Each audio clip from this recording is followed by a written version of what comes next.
There are doors we open with our hands, and there are doors that open on their own, from the inside, long before you ever touch the handle. Mine began to open that night. After standing up, after looking out the window, after feeling my body align with a courage I didn't even know still existed, something inside me shifted. Not physically, not visibly, but deeply. A silent movement, like wind entering through a crack that had been sealed for years. I went back to the bedroom, not because I was retreating, but because I needed to breathe away from him. Away from that living room where I had spent so many nights just trying to survive. He stayed behind, watching, suspicious, irritated, like a man used to controlling everything who suddenly no longer knows where the switch is. When I closed the bedroom door, silence wrapped around me like a blanket, but not the suffocating silence from before. This one was mine, a silence of decision, of clarity, of reunion. I sat on the bed again, this time not to hide, but to prepare. I touched my own hands, as if making sure they still belonged to me, and they did. For the first time in a very long while, they belonged only to me. Beside me, the small bedside drawer was slightly open. I pulled it out slowly and found an old letter, a letter I had written years earlier, on a night when I almost left.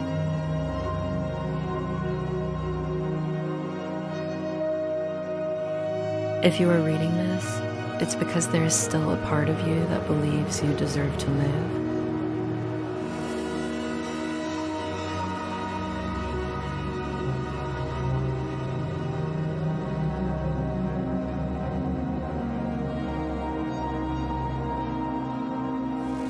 A door I didn't even know existed opened inside me.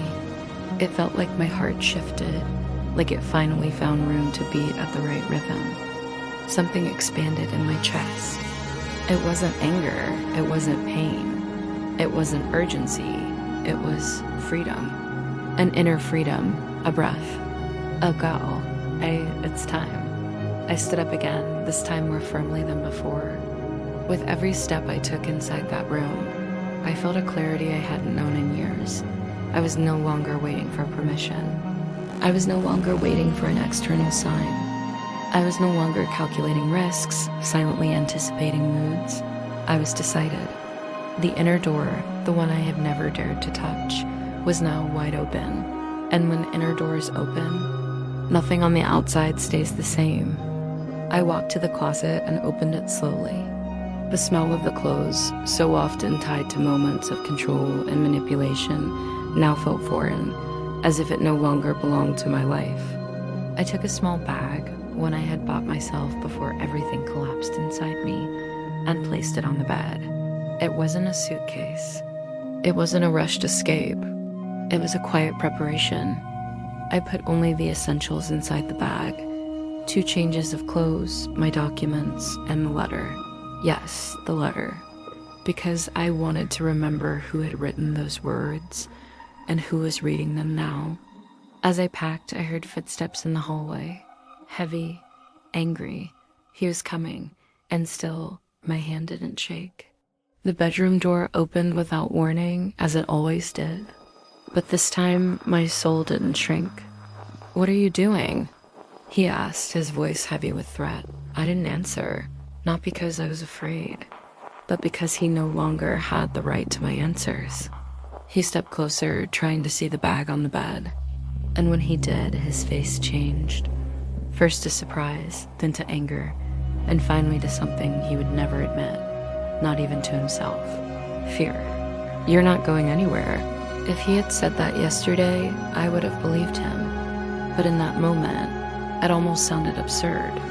I took a deep breath, and keeping my voice low, steady, without looking away, I said, "I'm already leaving." I didn't say from where. I didn't say to where.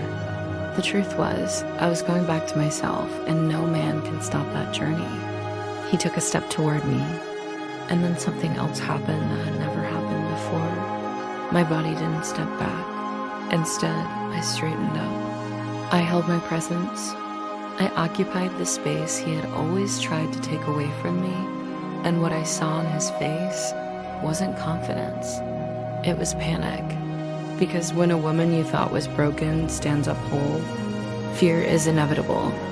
He started talking, a flood of accusations, manipulations, empty promises, insults, all the weapons he had always used.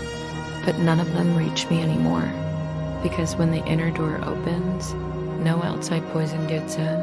I picked up the bag, slung it over my shoulder, and walked past him without waiting for permission. And in that instant, something symbolic happened. The air in the room changed. The air in the house changed. I changed.